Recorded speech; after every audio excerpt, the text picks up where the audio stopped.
Hey, it's Tiffany Blackman with Charlotte's Major League Soccer team, and I'm here with Dan Locke, our Academy Manager. And Dan, we just talked not that long ago, but there's so much to talk about when it comes to this Academy. So what are some of the unique opportunities that will come out of playing for this program? Good afternoon, Tiffany. Good to speak to you again. You're right, there's a lot of exciting things going on at the moment in terms of progress we're making with the Academy. And now we're moving towards kind of the recruitment side of things. So in terms of the unique opportunities that players will get if they become part of our academy, there's a lot to look forward to.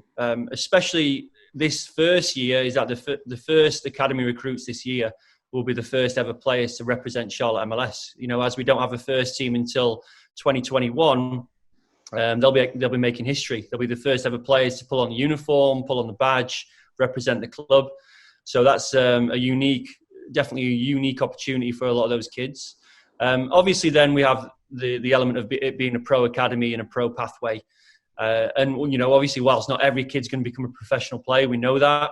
What we do aim is to provide as many opportunities to the players to play at the highest level.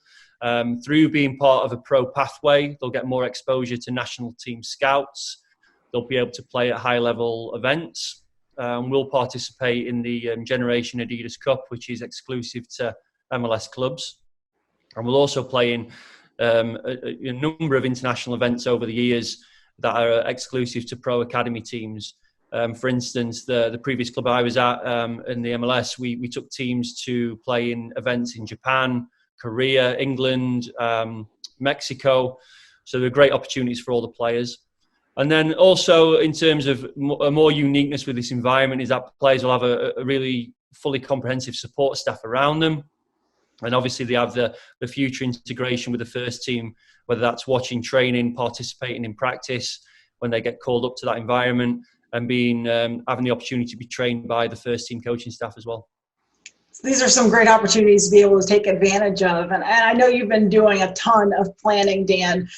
In terms of like making the schedule, what will the day in the life of an academy player look like?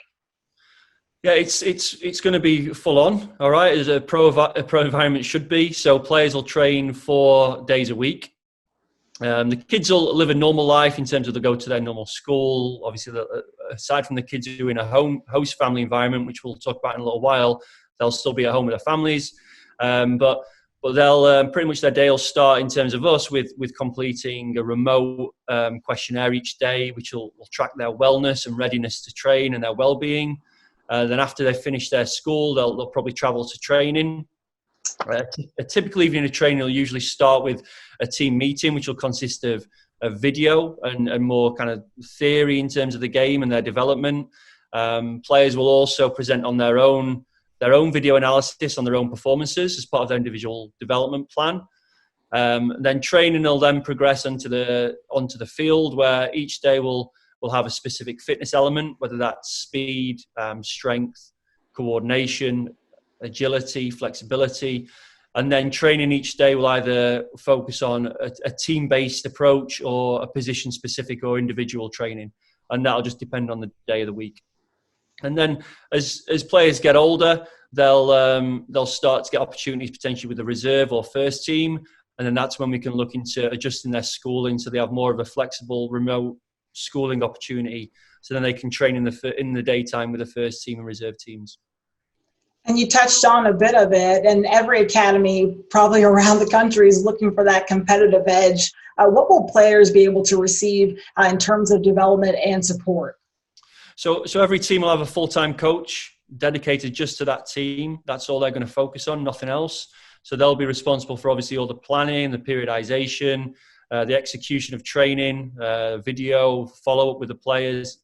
So that's to have one coach per team, and then plus assistants as well, to reduce that kind of player to staff ratio. There'll also be a full-time medical and performance and fitness staff that'll take care of a lot of the off-field fitness and readiness elements, as well as some of the on-field physical training. And then as we progress, we'd hire a education and welfare officer who would take care of supporting the players with their schooling and their tutoring. Obviously, that's really important to us as well as the soccer. We want to make sure our players are well educated and getting all the support they need with that. And then there'll also be a big kind of component of video and statistical analysis as well. We'll have an online platform where we'll produce stats and individual player video clips from every game the kids play in, and then we'll be able to forward that to the kids after the games for them to look at. And then finally, again, they'll have obviously access to the first team, whether that's times throughout the year where we will have opportunities for them to watch them train. Obviously, the players who are progressing quicker will have opportunities to train with the first team. And then, as well as that, what's pretty cool is that all the kids will get a chance to be ball kids at the first team games.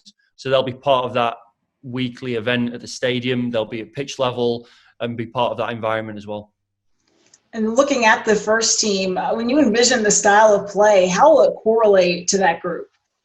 That's a really good question. I think when you look around the world and soccer, there's often a disconnect sometimes between a first team and an academy. And sometimes people pay a lot of lip service to it and don't actually execute in terms of the connection. So we really want to make sure we're not doing that, and we're building a club way of playing. We're building a connection from the academy all the way through to the first team. And I think with us starting the academy a year before the first team comes in, we're already getting a bit of a head start with that, which is pretty cool. So as a club, we're in the process of developing things like consistent player profiles and principles of play through the use of video and data. So it's consistent. So whether we're scouting a player for the academy or the first team, we're looking for the same things in the players, and it's consistent attributes and qualities. In terms of our style of play, we want all our teams to play proactively, intelligent. We want to create a high quantity and quality of chances per game to maximise our opportunities to win the game. We want to be high pressing, high energy, and we want players who want to play for the collective and play for the team, who are tough to play against. And ultimately, we want a positive and entertaining style where players play with a real purpose. And what's been exciting so far is even in these first few months is all the conversations we've had internally between Zoran, Thomas Schalling, Mark Simpson, Mark Nichols. We've all had a real consistency in how we want to see the game played and how we want to develop that relationship between the academy and the first team.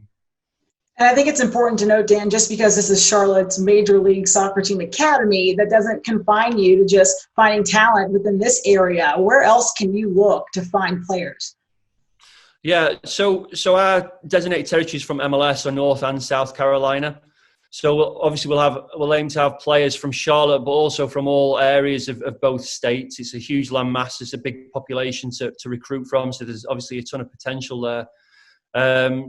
For the players who are from further afield, we'll have opportunities for, like I said, the homestay host family program, where the kids would live with a host family during the course of the academy season. And then we'll also have opportunity to recruit from open territories throughout the country. So there's different pockets to the country which are open to all MLS clubs. So we can also recruit from those as well. So ultimately, our aim is to make sure that no player within our own territory and open territories who want to come to Charlotte miss out on that opportunity. So we'll make sure we have a plan in place where every player will get that chance if selected. So for the meantime, if you're a top player, you want to submit your interests for our academy, then visit the website, fill out the player interest form, and hopefully we'll see you back on the field sooner rather than later. In the meantime, enjoy practicing at home, use your time wisely, and we look forward to seeing some games soon, hopefully. That's some great advice, and we definitely look forward to seeing those games soon. Dan, I'm sure I'll be talking to you again because there's so much to get into with the Academy. Thank you for the time today. Thanks a lot, Tiffany.